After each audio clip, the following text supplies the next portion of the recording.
Hello and welcome back to Euro Football Daily, where today we're running through 10 unknown club heroes who simply don't get enough credit for their superb careers. Here we go. 10. Predrag Djordjević. Unless you watch a lot of Greek football in the early part of this century, chances are you haven't heard of Serbian winger Predrag Djordjević. Djordjević played for Olympiacos from 1996 until his retirement in 2009, aged 37. He scored an incredible 141 goals in 344 games, an average of 0.4 goals per game. To put that into context, Giggs and Gerrard, two club legends in their own right, only averaged 0.2 goals per game for their respective teams. The captain of the Red and White's fabled Golden Age, he led his side to 12 league titles in 13 years. These title triumphs would often be by vast margins too, 4 times by 9 points or more. In the 2002-03 season, another incredible season for the midfielder in which he scored 14 league goals and laid on 15 for his teammates. He also hit form in the Champions League, scoring 4 goals in 6 games, including a hat-trick against the previous season's finalists, Bayer Leverkusen. This was no fluke either. Over his career, he scored 9 goals in 62 Champions League games, an average of a goal every 0.2 games, the same as Robert Perez. 9. Peter Osgood. From George Best to Dennis Bergkamp and Thierry Henry, you don't end up with a statue outside of a ground unless you are one hell of a player. In a club that has played host to the likes of Gianfranco Zola, Didier Drogba and Frank Lampard, it's fairly surprising to see that it is in fact Peter Osgood who's immortalised in stone outside the gates of Stamford Bridge. Striker Osgood may have only won 4 England caps due to playing in an era which included Geoff Hurst, Roger Hunt and Kevin Keegan, but he is a Chelsea legend nonetheless. In total, the Wizard of Oz, as he was known, made 289 appearances for the Blues, scoring 105 goals. He remains one of only 9 players and the last 2 to score in every round of the FA Cup, helping Chelsea to victory in the 1970 edition. The following year, the marksman scored both Chelsea goals in their 2-legged victory over Real Madrid in the European Cup Winners' Cup. Not satisfied, he sealed the affection of the Stamford Bridge faithful by scoring in the 1972 League Cup final, becoming the first player to score in 3 finals in 3 consecutive years. 8. Rogério Ceni. It's no mean feat to score 100 goals for one club. Top strikers such as Ruud van Nistelrooy, Carlos Tevez and Hernan Crespo have never done it, so to do it as a goalkeeper is pretty remarkable. Rogério Ceni was an extraordinary player who played his whole career in between the sticks for Sao Paulo. His time in southeastern Brazil spanned 25 years, over 1,200 matches and 20 major titles, including 3 Brazilian leagues and 2 Copa Libertadores. But it's for his 131 career goals for which he'll be treasured in the hearts of any tricolour fan. A set-piece specialist, the majority of these goals came from free kicks and penalties, but he did also score from open play. Between 1997 and 2015, Ceni never failed to net at least 2 goals every year, and his best campaign was in 2005-06 when he scored 21 goals in 75 games. That's only 3 short of Danny Sturridge's best ever season. Holder of 3 Guinness World Records, most goals for a keeper, most appearances for one team, and most times as a captain, it's safe to say that Ceni is a complete legend in Sao Paulo. 7. Josef Bican. As far as strikers go, they don't come much more prolific than Josef Bican. The RSSF, which was an organisation dedicated to collecting football statistics, estimated that Bican scored over 800 goals in officially recognised matches, the most of any player in history. Bican was a member of the Austrian Wunder team of the 1930s and won the European Golden Shoe on 5 separate occasions. Despite playing for 8 teams over the course of his career, his greatest spell was with Slavia Prague between 1937 and 1948, when he scored a ridiculous 395 goals in just 217 games. Bican's key attribute was his incredible pace. He was capable of a 10.8 second 100-metre sprint time, which was as quick as the Olympians of his day.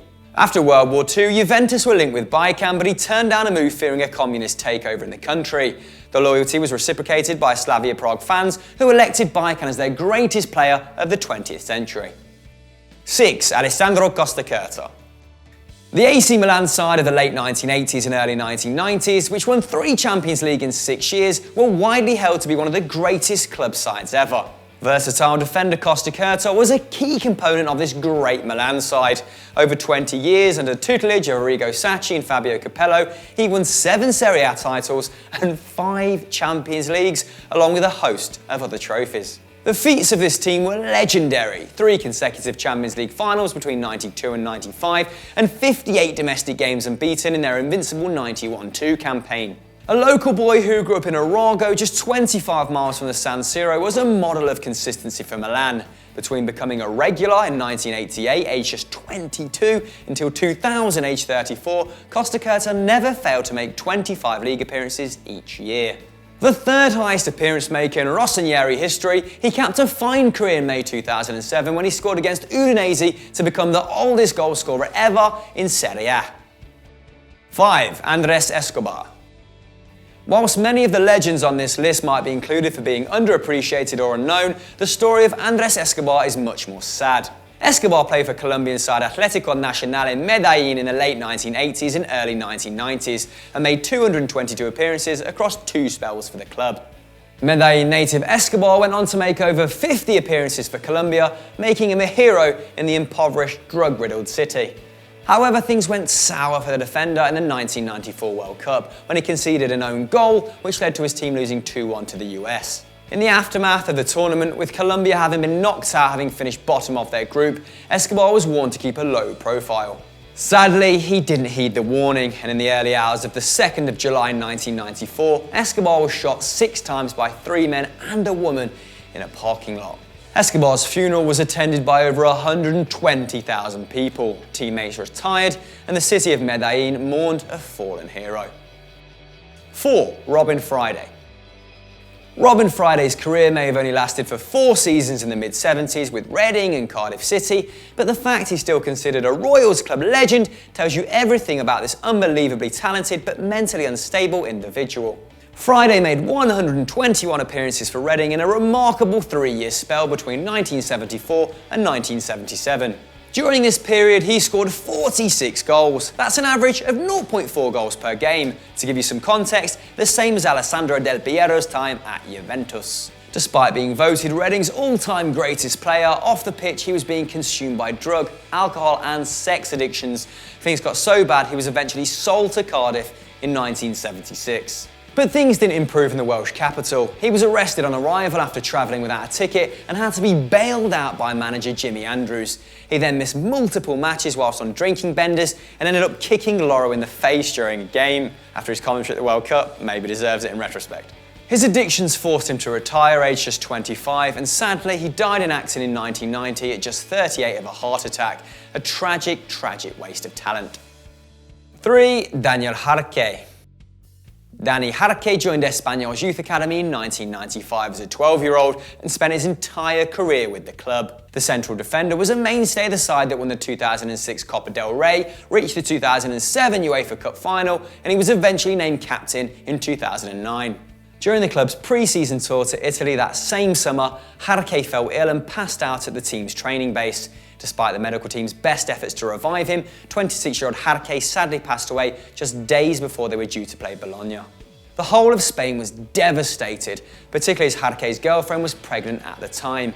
Espanyol's training ground was renamed in his honour, and former under-21 teammate Cesc Fabregas dedicated a goal to him in Arsenal's victory over Everton the next season. But the most emotional tribute was by childhood friend Andrés Iniesta. After scoring the 2010 World Cup's winning goal in extra time, he revealed a t-shirt which translated as Dani Jarque, always with us.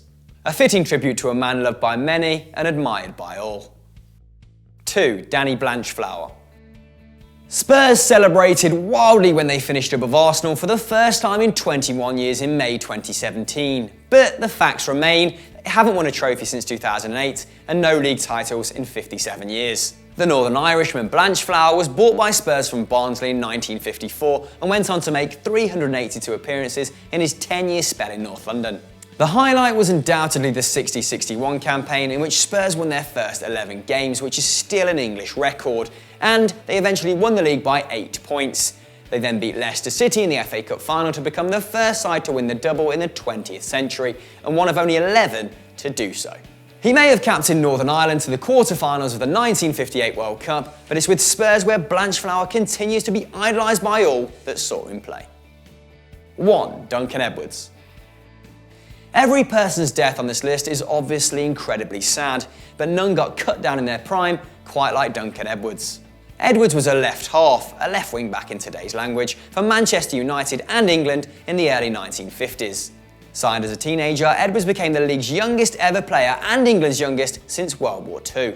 In his professional career, which only lasted 5 years, he won 2 league titles and reached the semi-finals of the European Cup. But then sadly, aged just 21 and having scored 6 goals in 34 appearances from left back that season, Edwards' promising career was cut short as he was one of 22 people and 8 Manchester United players to die in the 1958 Munich air disaster.